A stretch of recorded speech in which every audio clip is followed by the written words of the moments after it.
Well, yesterday we told you about a major concern one woman had after she couldn't get anyone to answer the phones to resolve issues she was having with her state food benefits. And tonight, we spent the evening trying to get some answers from the State Department of Human Resources. WVTM 13's Aaron Llewellyn, other folks have come forward with similar issues.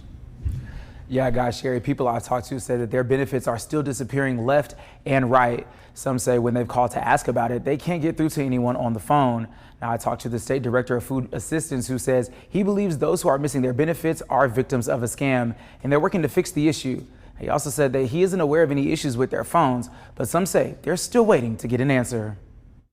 I'm on fixed income, and anything that can help, feed me or feed, whomever. Mary Turner says her benefits disappeared when they were deposited on November 11th. They said $2. I said, $2? She says she's called the Alabama Department of Human Resources every day since then, but hasn't been able to get through to talk to anyone.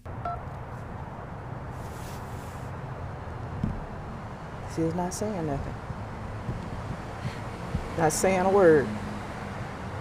It hung up. See? There you go. Food Assistance Director Brandon Hardin says customers are calling the number on the back of their EBT card, but that's just a number to reach the company who prints the cards. 95% of that is automated. You will not get an actual customer service rep on 95% of the calls. However, we do have your local county office has phone numbers. They should be answering their phone. But this isn't the first call we've gotten about people's benefits disappearing or not being able to talk to a customer service rep. So we wanted to figure out what's going on. We called 5 numbers associated with DHR again today and couldn't get through to anyone. Hardin says he and his staff are not aware of any issues with their phones. Unless they change the number and they give you so many numbers that you have to call. I mean, as my grandmama used to say, that dog don't hunt. But the question of where these customers' benefits went still lingers.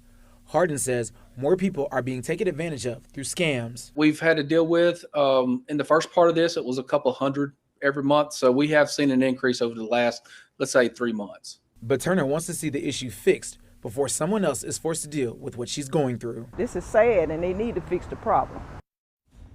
Now, Hardin says that if you feel like you've been a victim of a scam, call your county DHR office to report it. You'll have 30 days to let someone know your benefits were stolen. And after that, the office will investigate and should reimburse your benefits within 10 days if approved. Now, Hardin also tells me the office hopes to increase security by adding a chip to every EBT card to make transactions at the store more secure.